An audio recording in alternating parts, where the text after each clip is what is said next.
Kibule, what's up? I'm Beto, and I'm going to do a reading review for 2025. This is the stuff that I had been reading before I started my journaling thing. So this is my attempt to try to recall and remember stuff that I read. And I think this is going to go kind of poorly, and that's why I thought it would be a good idea to do my reading journal in the first place. As we'll see. We'll see if I can recall the stuff that I read this year. So what I read at the beginning of the year, it carried over from 2024 to 2025, was the Morte d'Arthur by Sir Thomas Malory. I thought this book was going to be a lot more complicated. It's very complicated in the cast of characters, but in the English used in this translation, it's not that hard to understand what's happening. I thought, Merlin is basically written out pretty quickly, and the chivalric deeds, the chivalry and stuff that's happening with the knights, it waxes and wanes in quality. I think there's a lot of stuff that I would not call chivalristic at all, and the job of a knight is to defend and to attack. So some people need to be, some people die in the act, or against someone else's steel. This book has Lancelot in it, Arthur. It's got Percival. It's got a bunch of knights that you never probably heard of before, and Gawain is there, and Shamrock, Shamrock, something like that. It's not as complicated as I thought, and the stories were more fantastic than I thought. I thought this was going to be a lot more settled in reality, but I would consider, maybe not so fantastic, but yeah, it's okay. A lot of it's good fiction, it's good fantasy. And then from there, in springtime, I got some Watership Down by Richard Adams. Bunnies, and boy, do the bunnies live! They got a life. They got the stuff they do, and I think Richard Adams does a really good job of making you understand that, these are rabbits. They're not human. Don't get confused, even though they talk, even though they share sentiment and they conspire and they think of things, they're not human.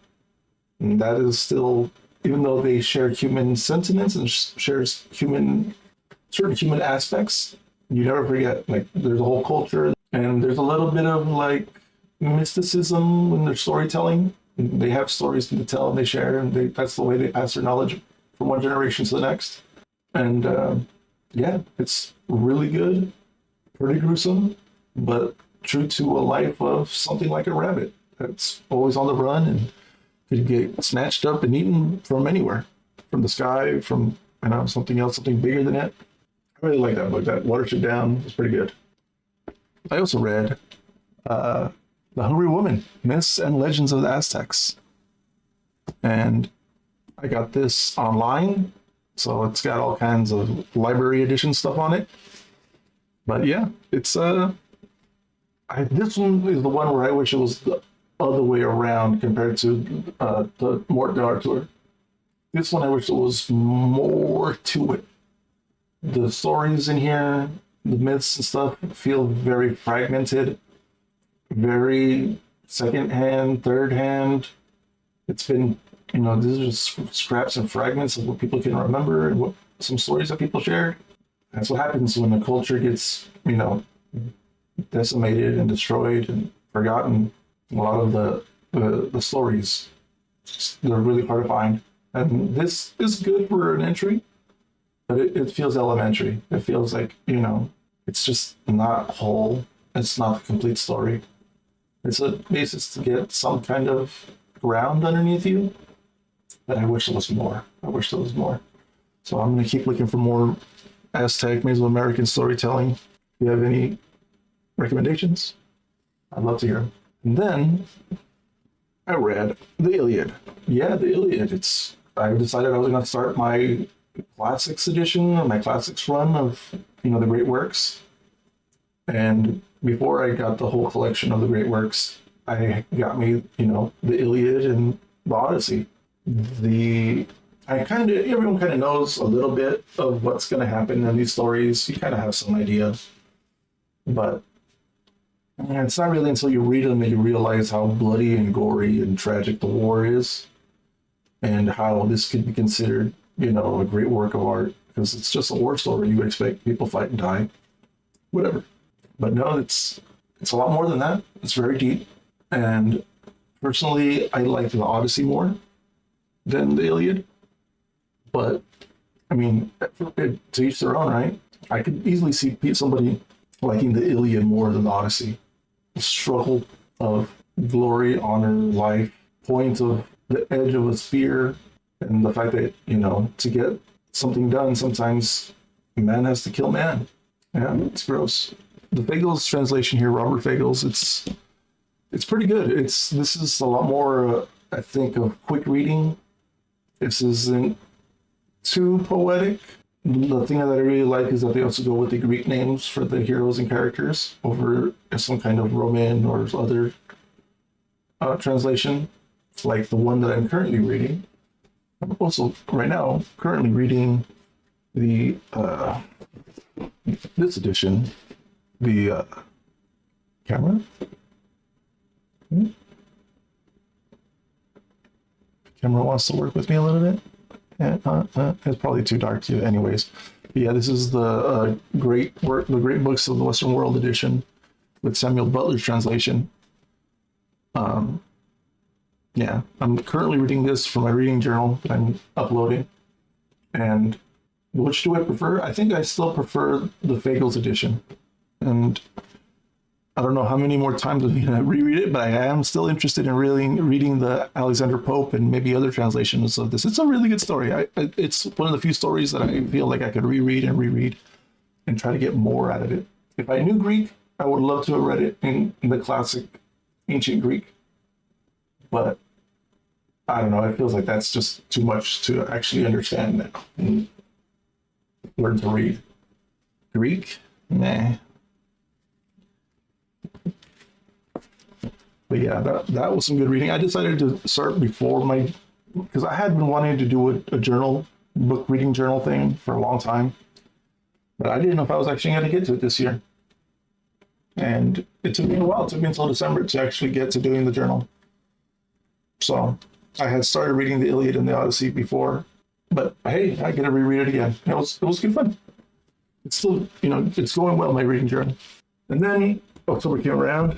And every October, I decide to try to get deeper into the complete poems and tales of Edgar Allan Poe.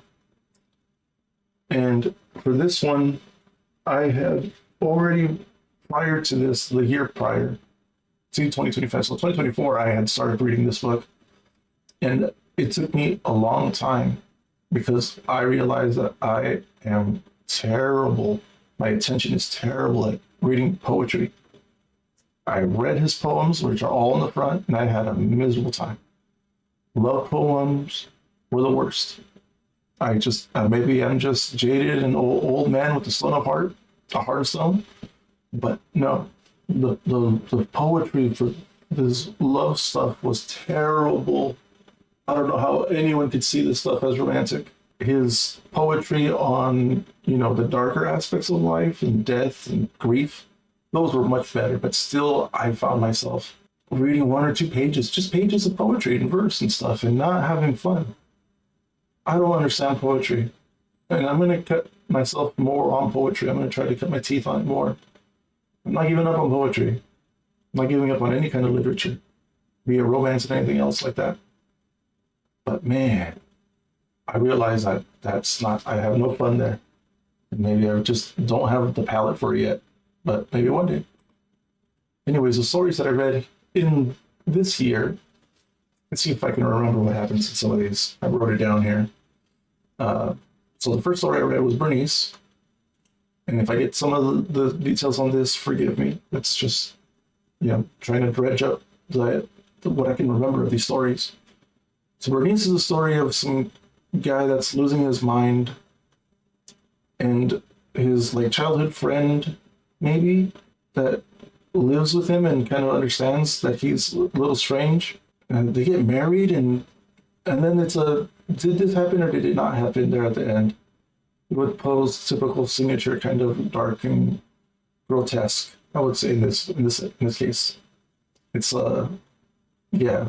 The next story I read was Morelia. Morelia is a kind of another story about a guy and a girl, and in this one, the idea of living again is what's going on here in this one. I would say it's something akin to resurrection and the second life. Yeah, it was all right. I thought it was at least a good attempt at the idea. King Pest was the next one. King Pest feels like it's a story that you can get a lot more out of it reading it again and again.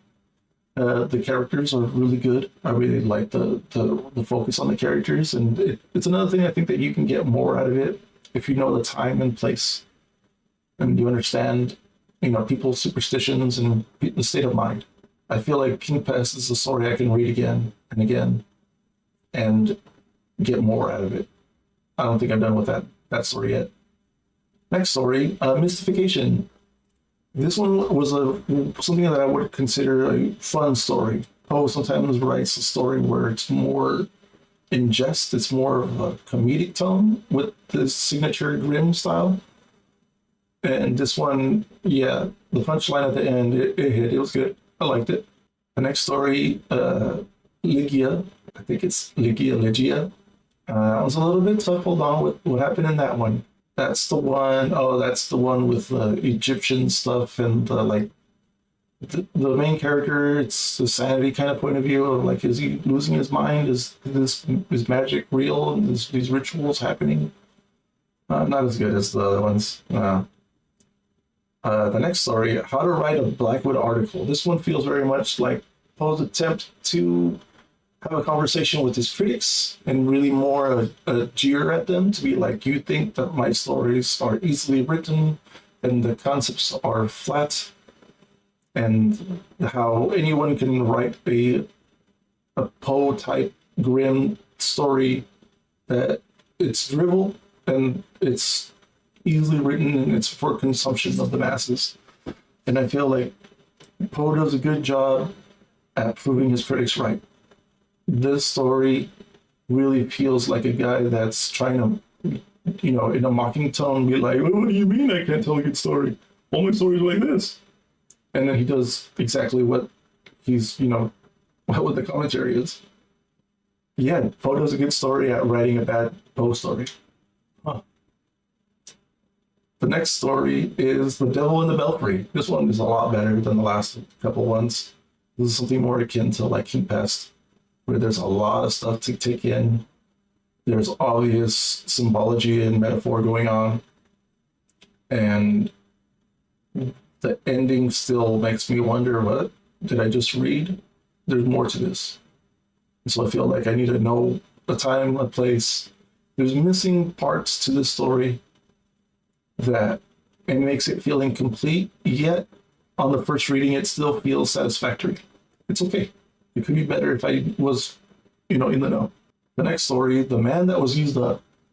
This one feels like a total Goosebump story, but without the Goosebump stuff, right? It feels like there's a lot of stuff going on, and this guy he just can't get the information. He can't get the thing. As I say, he just can't do the flip. And once the flip is delivered in the story and the man realizes, the end of the story, okay, yeah, this one was fun. It was fun. Maybe a little bit head scratching and a little bit of that, like, okay, you've told the punchline 3 times. It's going to be funny again, I promise. Let me just keep delivering the punchline. It was fun. It was fun, even though it's more of a goosebumpy kind of story. And then the last book that I read, the last short story, was The Fall of the House of Usher. This is a very famous Poe story. I thought there was a lot of symbology and metaphor used again. That's very clever. It makes me wonder more about what Poe could have been saying rather than what he was saying. And yeah, that was the end of October, so that's where I left this book at. And so hopefully this time around again, I'm going to pick it up around October and get some of that. It's kind of hit and miss sometimes, but that's, I think, just how short stories are, you know. Speaking of short stories and hit and miss, Conan.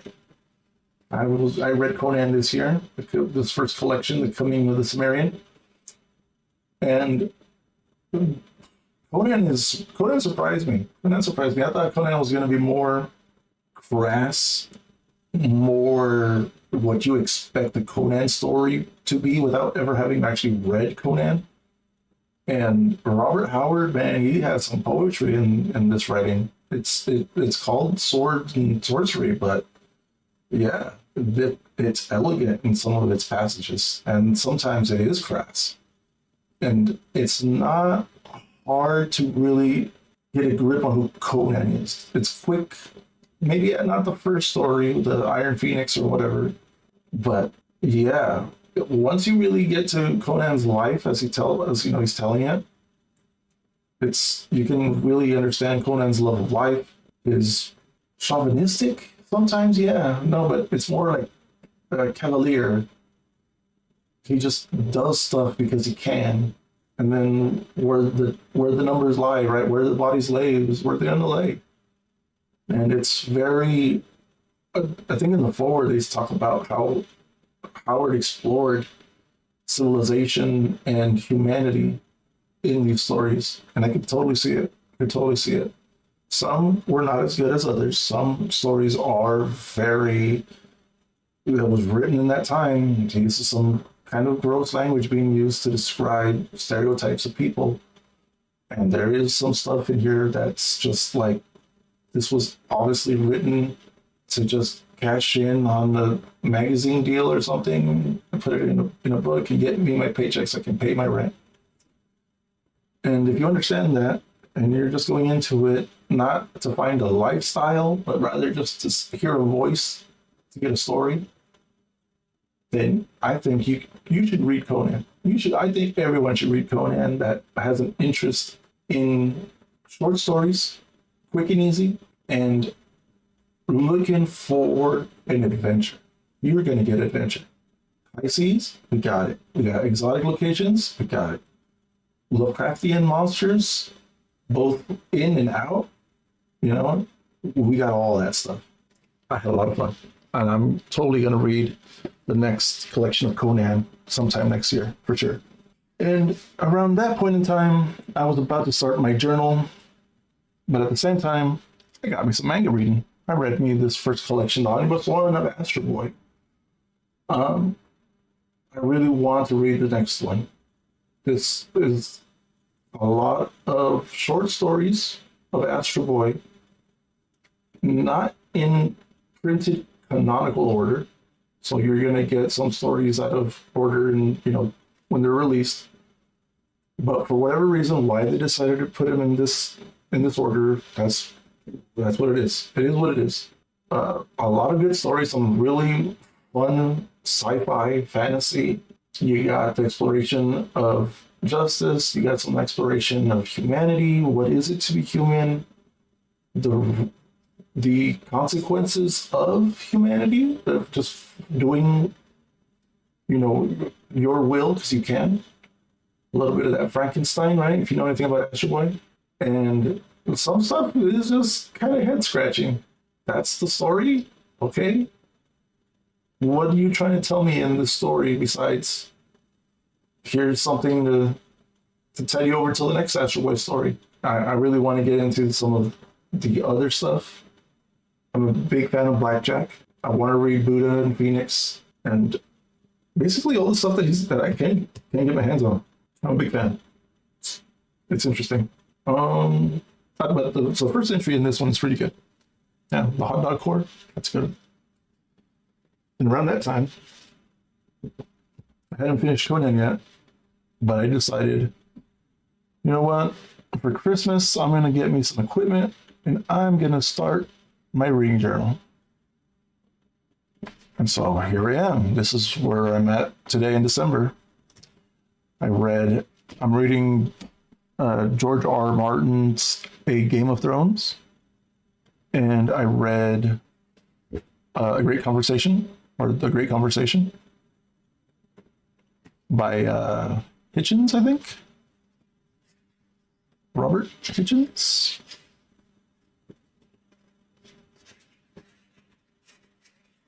Yep, Robert M. Hutchins.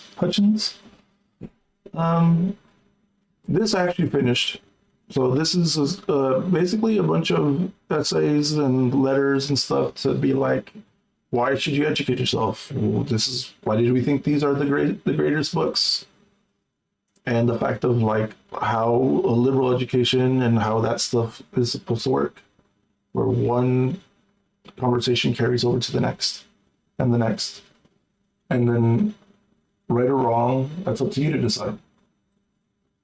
And so that's apparently a great Western tradition. And then I finished that. This is what I'm reading, one chapter a day, currently recording and updating my journal, like an audio blogging journal. And if you couldn't tell, I'm just a regular kind of knucklehead kind of guy, not very educated at all, barely have a high school diploma, and honestly, but I think this is some really good writing. I'm not finished with it yet, so I don't know exactly what the impact of this story is, what George is trying to say, besides, life in general and court stuff, political intrigue. But yeah, so far I'm having a lot of fun with this. Game of Thrones is real fun. And since I finished The Great Conversation there, and I'm reading the Iliad, Butler translation, my bad, Butler translation. Yeah, I'm decided, you know what? The Bible is something I should read. And so I got me this at the used bookstore. I got me an open book Bible, is what it calls itself. The Open Bible Edition. And this is kind of like a study Bible in a way. But it was the only King James edition they had. And so I picked it up. I want to read me the King James edition for the literature, for just the knowledge that it could have in there, for what it can tell me about the humanity, time and place, and history. And also, so many people find a lot of wisdom in this. And even if this is a bridge that can be used between understanding one another, hey man, I'm going to go across that bridge. Maybe they don't actually read this book and think like they follow the teachings in this book, but never have actually read it. That's still fine enough. All right. But yeah, that's basically where I am today. That's what, 1, 2, 3, 4, 5, 6, 7, like barely 10, maybe, books, novels.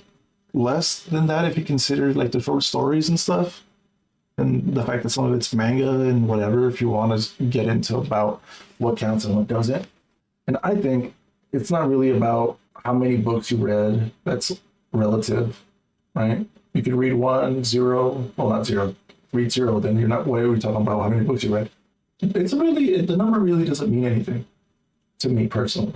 If you want to wear like some kind of heavyweight championship belt that you've read X amount of books, hey man, have fun. That's, do what you want to do. But personally, I had a really good reading year. And yeah, I didn't read every day. And yeah, sometimes it was a slog to get through the reading of a chapter before the next chapter paid off. But I mean, that's just the effort we go through. That's what reading's about, right? Staying hungry, staying curious, and wanting to turn the page and get to the next part. I mean, I think that in itself is a good mindset to have when you're doing reading. If you're going to be a lifelong reader, whatever that means. And so hopefully in 2026, I stayed as enthusiastic as I am about my reading where I am today, than where I'm going to be in 1 year exactly from now. And so for the next year's update, I'm sure I'll have a lot more reading under my belt. And see you next year, guys.